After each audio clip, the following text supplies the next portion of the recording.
Karl Marx and Friedrich Engels with the Communist Manifesto gave rise to the beginning of a new era, over a century of a new kind of tyranny, based upon economic theory, the theory of communism.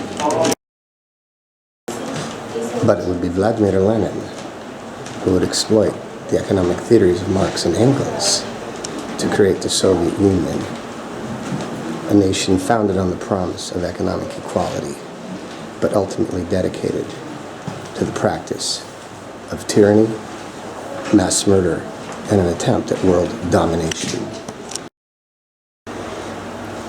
Parlaying propaganda genius, the communists appealed to many masses in Europe as anti-fascist and anti-Hitler, as though proclaiming themselves the friends of freedom and liberty, so-called democratic institutions, one big, red, bloody lie.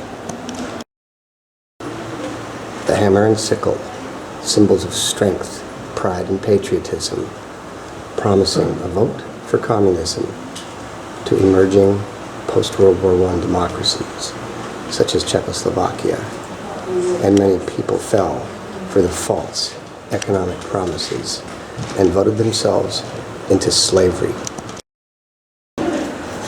But Adolf Hitler was equally adept at exploiting the same type of fear-based propaganda, fear and prejudice culminating into the message that Germany and fascism under the Nazis would protect nations from the threat of communism.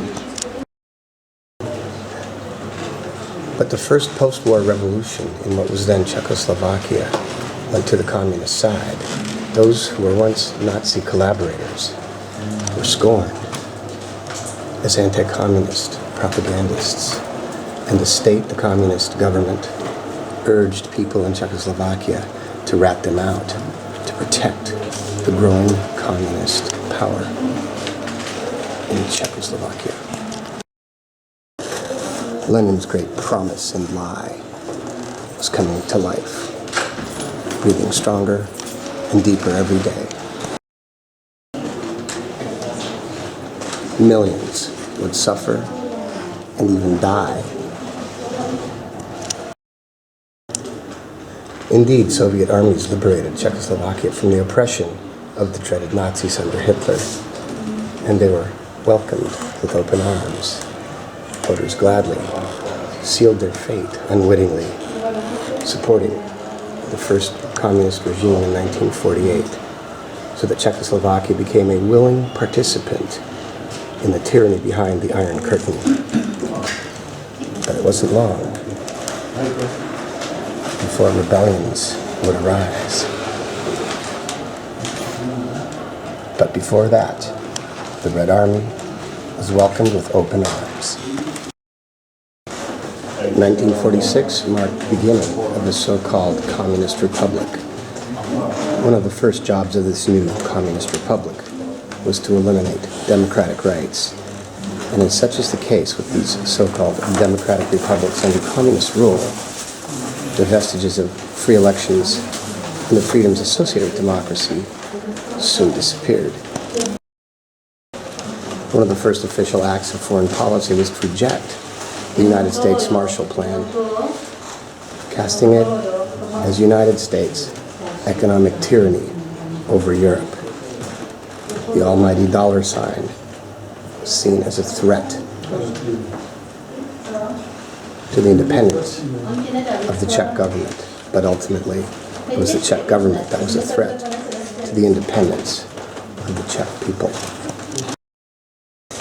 But the new communist socialist Czech state wasn't good enough for the Soviets. In 1948, they effectively removed the freely elected communist government of then Czechoslovakia and replaced it with a totally pro-Soviet puppet state, which would do Stalin's bidding and render the Czechs just another slave state behind the Iron Curtain.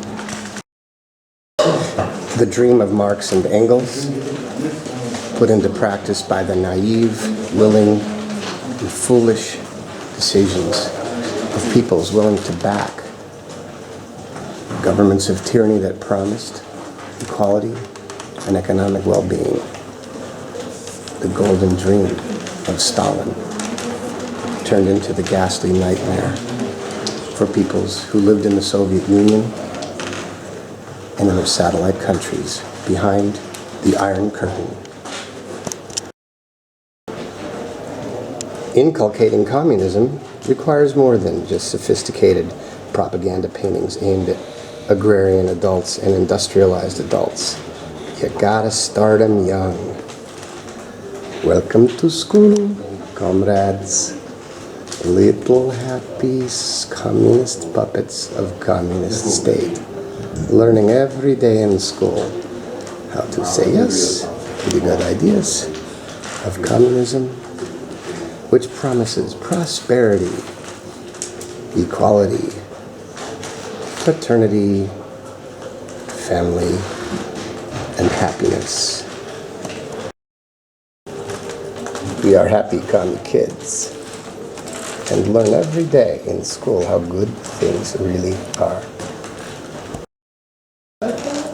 Okay, boys and girls, school today.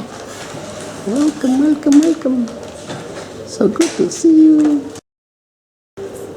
Remember, good students are happy to work as humble, class-free citizens in a society where there's no graders and no lessers.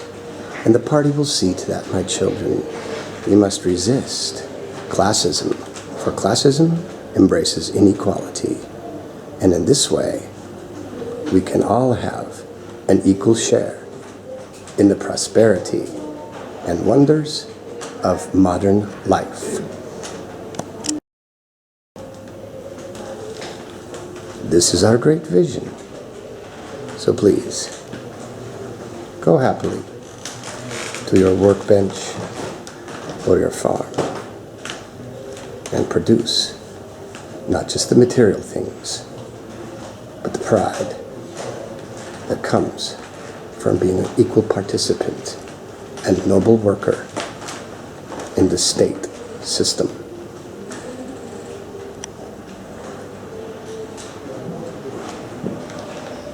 Nice ride.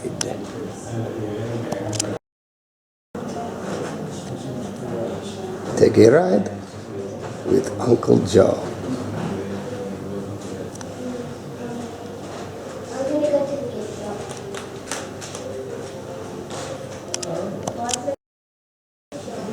And we will reach for the stars and bury the American imperialists with superior space and weapons technology.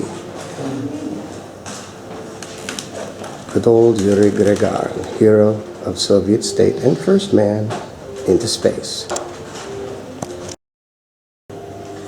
leaving the American imperialists far behind in the race to space. The face of communism, sad to say. Comrade Lenin and his little red book, the Communist Manifesto, left them on the hook.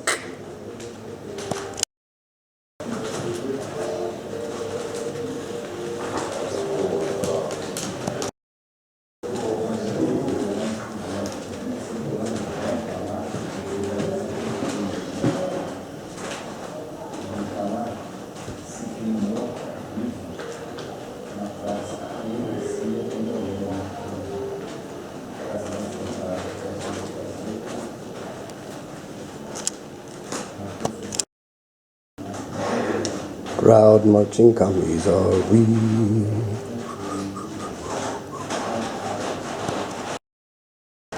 For triumph and victory.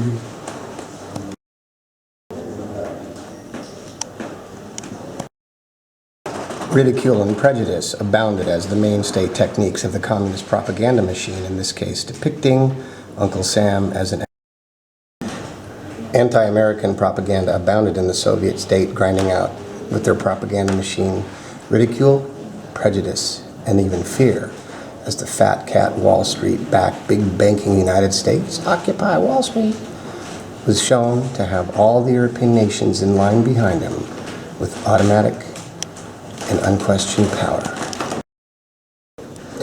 Anti-capitalism was a powerful, prejudicial propaganda technique, aligned closely with fascism in the minds of unwitting followers of communist socialism.